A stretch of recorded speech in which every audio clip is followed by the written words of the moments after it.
Sangeeta Bosura had launched 2 books, Icche Ranar Shabdokatha and Kavita Aturghat during the ongoing 48th International Book Fair. Sangeeta is a multi-talented cultural personality and an acclaimed stage performer.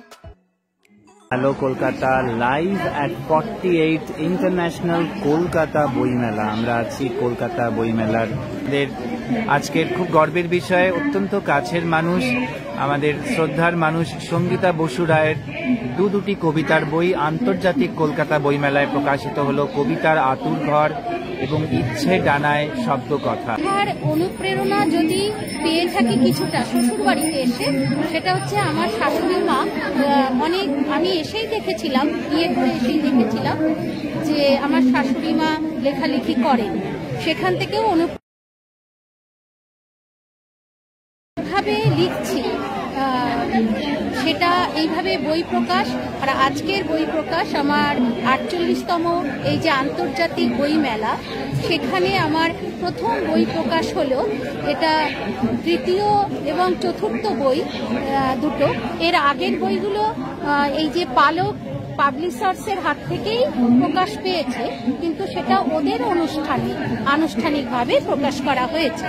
আর বইমেলায় কিন্তু আমার প্রথম বই, আমার কতটা যে আমি আপ্লুত এটা বলে বোঝানো যাবে না।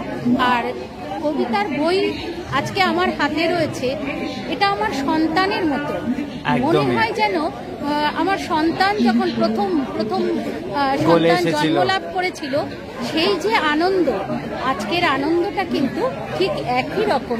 একদমই সঙ্গীতা ম্যাডামকে আমরাও চাইবো আমাদের লিটারারি কালচারাল এন্ড সোশ্যাল ফোরামের নেক্সট বইতে তারও যেন লেখা পাই আমরা, সেই অনুরোধ বা সেই আবদার রইল সঙ্গীতা ম্যাডামের প্রতি। আর আমাদের বিভিন্ন সাংস্কৃতিক মঞ্চে এবার থেকে কিন্তু সঙ্গীতা ম্যাডামকে একদম পাকিভাবে আমরা চাইবো সম্পৃক্ত করতে, যদি অবশ্যই উনি সময় দিতে পারেন, রাজি থাকেন, সেই অনুরোধও রইল।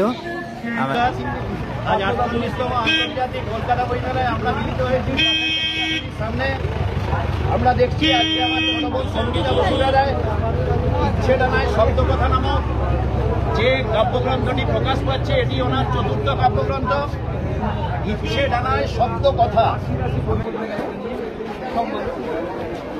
যাবে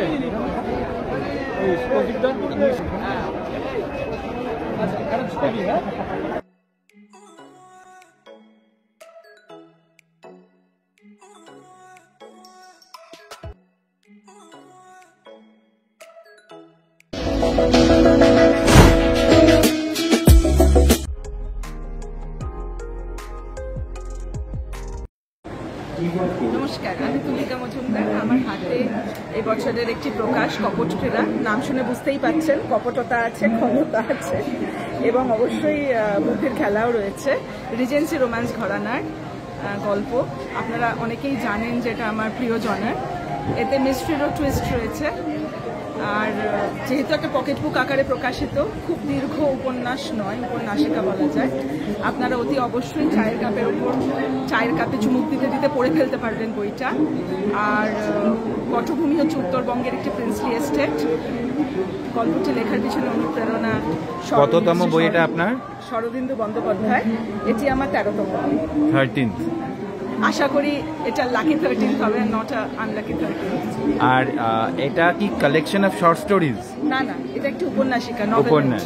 ওকে। আর আমরা শুনছিলাম একটা ইংলিশ বই আপনারই লেখা, তারই দ্য ওয়েব অফ লাইস আর রিজেন্সি মিস্ট্রি বলে এশিয়ান প্রেস বুকসের থেকে প্রকাশিত হয়েছে বছর 2 আগে। তাদের বেস্ট সেলার লিস্টে রয়েছে, তারই বাংলা অনুবাদ আমার নিজের হাতে করা। আর এবারে এই বইটি কে প্রকাশ করলেন? এবং আমরা পাবলিকেশনস শ্রী দেবব্রত সুরের, উনি কর্ণধার, এবং আমরা থেকে প্রকাশিত হয়েছে। বইমেলা শেষ হওয়ার আগেই শুনছি প্রথম মুদ্রণ নিঃশ্বসিত। আপনাদের আহমি প্রণাম জানাই।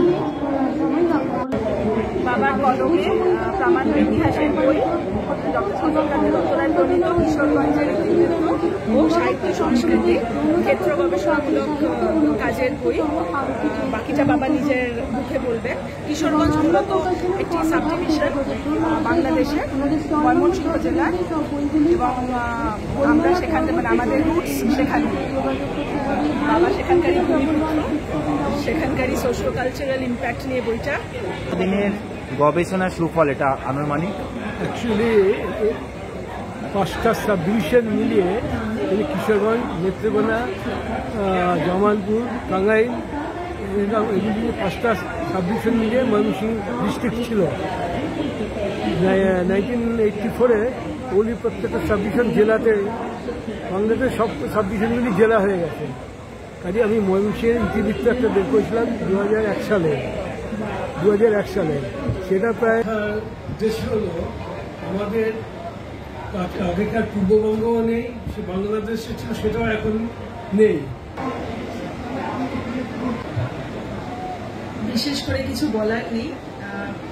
লেখালেখির জগতে যদি কিছু অবদান রেখে থাকতে পারি, আজকে তার সার্থকতা এখানটায় অনুভূত হচ্ছে। যেগুলি মানুষের হাতে আমার সৃষ্টি স্পর্শ পেয়েছে, তাতেই এর সার্থকতা। মূলত যেহেতু থ্রিলার ধর্মী গল্প লিখে থাকি, সেটা এতেও থ্রিলারের ছোঁয়া আছে, কিন্তু রিজেন্সি রোম্যান্স ঘরানার গল্প। শরদিন্দু বন্দ্যোপাধ্যায় আমাকে প্রচন্ডভাবে সারা জীবন ইনফ্লুয়েন্স করে গেছেন। লেখিকা তুলিকা মজুমদার তার নতুন বই কপট ক্রীড়া প্রকাশিত হতে চলেছে প্রখ্যাত লেখিকা চুমকি চট্টোপাধ্যায়ের সম্পর্কে।